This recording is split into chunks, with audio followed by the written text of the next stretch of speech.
Ever find a shed on your farm or out looking for sheds and it's ghostly white because it's gone through a winter?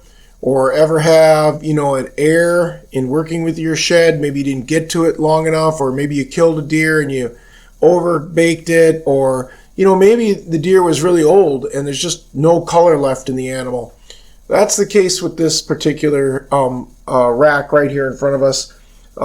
It's bleached out. There's nothing to this rack anymore. So I'm going to show you how I mount it and bring it back to life.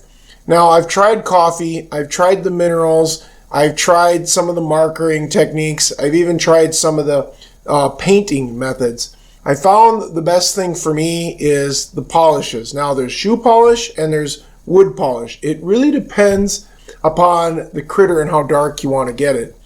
For me, if it's a whitetail or it's probably a muley, I'm going to probably go with like a brown and use that, and I'll probably use it in a wood wax.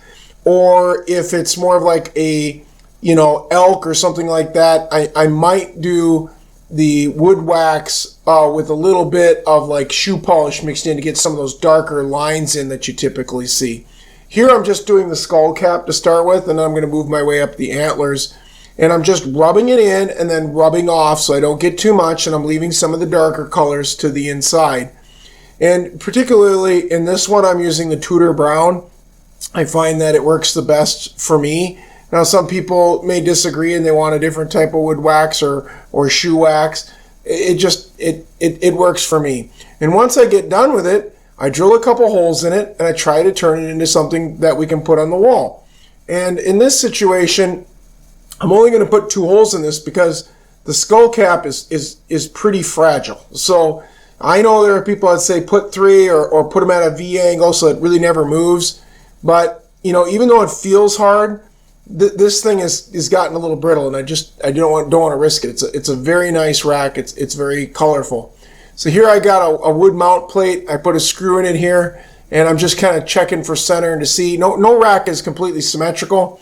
I've got one of these kits that's got the rubber kind of boot that goes over the top, so it's a pretty black. It's got a couple little screws here that go in it, and I don't have the screws quite set in position. I'm just trying to get it where I want it, because you got to cut out the areas where the antlers sit down on this. It's a one-piece rubber. And then I've got some nice black kit rope that came with it, and I tie it in certain spots where I want to cut it so that it always stays tight. And then I just hide those tie spots in with a little bit of hot glue, and I make the rack come to life.